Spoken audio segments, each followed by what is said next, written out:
Hey, I'm ZSH Plays. It's the Wetlands Pack release day, and for this update, I've built an entire park for every new dinosaur and an old favourite. It's themed around the swamps of the Everglades. Welcome to Dino Land. This swampy park is inspired by Gatorland in America, which has got a really interesting kind of low-budget theme, just something we've never explored before in Jurassic World Evolution. And we're going to be using all the new features in the new pack and the new update, like this amazing cypress swamp, to build it. As this park is set in the Everglades, the first thing we're going to do is cover pretty much the entire map in the new cypress swamp brush, which amazingly we can do without affecting the frame rate. Once I've got the borders done, we're going to come into the center of the map here and start building the entrance to the park. And we're going to build the entire park in this episode. I've never done that before. It's been a lot of fun. The entrance, the whole layout, 5 habitats, all the amenities and everything else that the guests need. It's a lot. There are some amazing blueprints in this pack, and we're going to modify one of them, this floating shack here, to act as the entrance, because I really like the sloped roof, and I think if we can copy this and have a couple of these, it's going to bring to mind the kind of classic zoo entrance that a lot of zoos have, with the double arches that the guests walk under to get into it. And the entrance path is going to be completely over water, using the groundwater brush that enables us to do that. The pieces in the Wetlands pack are so good. There is so many sort of decrepit wooden pieces, litter to put on the floor, pretty much everything you need to jank up your park. I'm using the first of those here, these wooden floor panels. We've got some barrels as well to make it look like this is floating in the water. And there we go, that's the beginnings of our entrance. It's looking really nice already. What I think we need next is a big sign to announce the park. So we're going to use this corrugated iron, which has got these jagged edges which look really cool. We'll use a couple of pieces of this to make the backing for a big sign, and then we'll put the name on, inspired by Gatorland in Florida, Dino Land. I can't think of a cheesier name for a park, and it's exactly the kind of thing I'd want for this. The concept for this park is that it's going to be, by dinosaur park standards, really low budget, that kind of roadside American park where they've got a few animals, although the habitats here are going to be a lot bigger than you would normally see in one of those parks. I want really good habitats here, but trying to design them in a fairly simple manner so they don't look too expensive. We got these new fences in the pack which come in a few different varieties, so you can make really interesting looking fences. We will border the path with those, and it's starting to shape up nicely. We got some neon on the sign. I think these neon raptors look really cool, and lighting is going to be really important in this park because I want it to look really good at night as well. So we'll drop some lights in here. I'm going to drop in some ticket machines. These are from the workshop. They were made by Mecha Scarecrow, and you might see a car park near to the entrance later. That was made by Mrs. T-Rex. That's pretty much it for workshop items. We're going to make everything else in the park ourselves. We'll put some rope barriers in here to guide our guests through the part of the entrance that we want them to walk through. Drop one of these new boats in just as a bit of scenery, and then to further enhance the lower budget feel, I want to put some classic turnstiles in. So we're going to make some of those using these pieces here. We'll just use this little gate. If we scale this down and then start spinning it around, we can create the kind of spokes on the turnstiles that you turn around as you walk through them. And then we can use the larger gate piece to make the spokes that intersect with them to stop people from walking through them when they're not in operation. Just colour it all to a very basic unpainted metal colour. Put some other pieces in to finish it off. And there we go, we've got some turnstiles, which we will place in the correct position to keep the park secure. And that is the entrance pretty much done. Really happy with that. It's really got that kind of swampy Americana kind of feel that I want.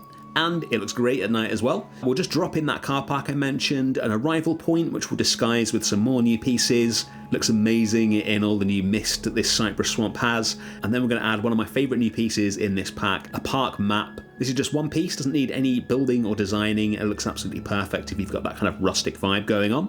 And then we can move on to building the actual park itself. The park's layout is going to feature a big central plaza with a Hypsilophodon habitat and petting barn in the centre of it. And then surrounding it will be a path through the swamp with habitats for Austroraptor, Irritator and Deinocheirus. And then behind those habitats, a big swamp for Brachiosaurus. And the plaza will also feature all the amenities and restrooms, etc. that we need for it to function. What we're doing here is something I saw at Gatorland, which I really liked, which is in the larger concrete paths, they have a pattern in kind of aquamarine going through the paths, which kind of leads people round the park. And we're going to do that in the central plaza. So we're just measuring it out here. We've got the blue parts in, and now we're going to do the more usual coloured concrete. So I'm just measuring it out so we can get a nice smooth circle going around here so that the plaza is evenly spaced and looks neat. all we do is follow the spokes that I've rotated in place here with the path tool, and that'll give us a nice round plaza with these blue markings going through it, which will lead people around it. We'll do that crazy thing we do with the paths in Jurassic World Evolution to get it all filled in. And once we've filled the entire plaza with grey concrete, then we'll use some more asphalt pieces to tidy up the beginning of the pattern so that we've got a nice circle here where the pattern begins at the entrance. And then we're going to drop in a viewing tower. We're going to use a custom one because we're going to be detailing this and completely changing it later, but just want to make sure it's in the right place so we can carry on getting the layout done. And then we're going to put in a pretty rough kind of circular route here. This doesn't need to be super tidy because this is going to be a kind of rickety wooden path through a swamp where all the rest of the guest viewing is situated for the 4 massive habitats we're going to have at the back here. I'm going to raise this temporary path so it's realistic that it's running through a swamp, and then we're going to dig a trench all the way along this path, which is going to be one of the main barriers that keeps our dinosaurs in. So a big, wide trench, big enough to keep a Deinocheirus in, which is the largest dinosaur we're going to have in here, aside from the Brachiosaurus. And then we'll put the rest of the viewing galleries in, and then we're going to make a retaining wall for the big trench, just using a few simple concrete pieces here with some moss at the bottom, so it looks good where it interacts with the bottom of the trench, which in the Everglades would be pretty wet. And now we've created one piece of it, all we need to do is copy it, match the rotation with the path, and then keep copying it until we filled in the whole trench, and we end up with this, which is looking pretty nice already. T-Rex for scale. Here's how the whole thing's shaping up. Let's move on to our first habitat for the Austroraptor. In this habitat, we're going to allow the dinosaurs to come right up to the glass of the viewing gallery, seeing as they're the smallest of the dinosaurs that are going to go into this part of the park. We're going to have some of the cypress swamp in here to keep the theme going, but it's mostly going to be shallow water, which is what the Austroraptor enjoys, and land for them as well. The habitat's pretty sizable, but we want them to spend the majority of their time in this area here where they're visible. So we're going to make a little island in the lake, dress that up with some nice rocks and plants. We'll use one of the fish feeders to make sure that they're nice and close to the viewing gallery, and we'll just cover them up with some of the new wood pieces to give it a bit more of a rustic vibe. We're going to give them some implied shelters that they could go into if they wanted, using this little fishing hut blueprint, which we'll just modify to suit our purposes. We'll have 3 of those, 1 each, make sure they're far enough away from the fence that they can't get onto the roof and then jump out, and then we'll start customizing the viewing gallery. We're going to be making several swamp-themed versions of the buildings in this video, and they will all be on the workshop for you to download by the time that you watch this. I'll put the codes for them in the description. By the end of the video, we're going to have swamp-themed viewing galleries, viewing platform, the Dinosaur Encounter, and amenities, which you can grab if you want something like this in your park. For this viewing gallery, I'm going to maintain the basic shape of the structure because that sloped roof works really nicely with the kind of vibe that we're going for here anyway, and we're going to cover it up with wooden beams, some of these rusty metal door frames, and then all sorts of janky pieces of wood to maintain that kind of shack vibe. The custom viewing gallery has a glass roof, which is kind of the last thing you'd want because you don't want any glare on the glass inside, so we'll cover that up in a minute. We'll use the new wood wall piece as a base, and then we will add loads of other wooden pieces to it, so everything looks really random and thrown together. We'll use the new corrugated roof piece. There's so much detail in these pieces. There's no need for us to jank them up. They look super janky already, so we'll just copy these across the top of the building here, and once we've added even more wood to it, we'll start getting some fishing nets hanging off of it, and then we'll add a sign based on the sign that we built for the entrance. So to get the kind of drop shadow effect, all you need to do is once you've created the sign, just copy it to the left of itself, select the new copy and make that a different, preferably darker colour, and then move the original sign just 1 pixel forward so there's no Z fighting, and then finally copy the sign on the right down as well. And you get this really nice drop shadow effect. We'll stick a few lights on, a load more details, and then the final thing is some doors. And if you have these doors so it looks like they're open, they kind of disappear into the blackness inside the building, which looks really good. Really happy with this. So one detail I particularly like, if you check out the bug zapper on the left-hand side of the building, there's actually bugs and little moths flying around it. I think it's time to introduce our first new dinosaur.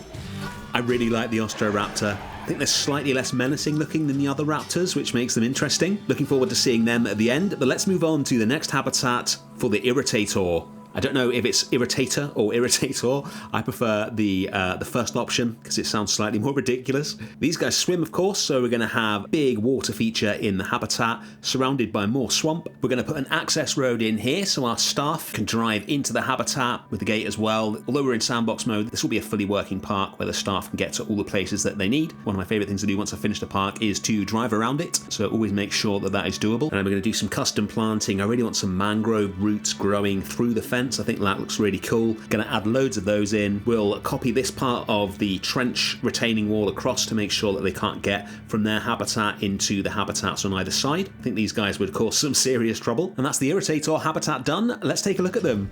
Such cool dinosaurs. And now it's time for one of my and probably most people's favourites, Deinocheirus. Yes, the duck is back, and this time they've got an entire family, and we're going to build them the best habitat that they've ever had in this game with the new cypress swamp. Going to be pretty sizable, and we're going to cover the entire thing with the cypress swamp brush, and then just add little pockets of water here and there for them as well. We'll create a drier area in front of the viewing gallery to ensure good visibility for the guests. Loads of custom rocks and plants in there. The rocks especially really help to tie together the edge of the swamp with the beginning of the drier part, and if you turn collision off, they're not going to cause any issues.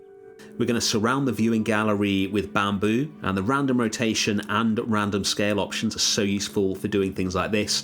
Put some buffalo grass in front of the viewing gallery just to join all of that together, and the view is looking really nice from here. Time to add a little family of ducks in. Well, little probably isn't the word, these guys are huge, but they look amazing. I've taken inspiration from ducks for their colouring. We've got male and female mallard style colourings with little flashes of green on the male and brown as the predominant colour. When you see their habitat with all the mist and the lighting, it looks absolutely amazing. We'll spend a lot of time in there at the end of the video. But it's time to move on to the final big habitat in the park for the Brachiosaurus. If you're enjoying this video, by the way, don't forget to hit the like button, and if you're new to the channel, make sure you subscribe. We have our next big Jurassic Universe recreation starting on Saturday. In keeping with a slightly roadside zoo vibe that we've got going on in this park, I thought it'd be really cool to have just one lonely Brachiosaur wandering around in a big paddock right at the back, which you can only see from a viewing tower. So what we're going to do is take the Maltese viewing tower, which I really like the kind of rusty metal details on, separate those details off, and then build our own wooden tower,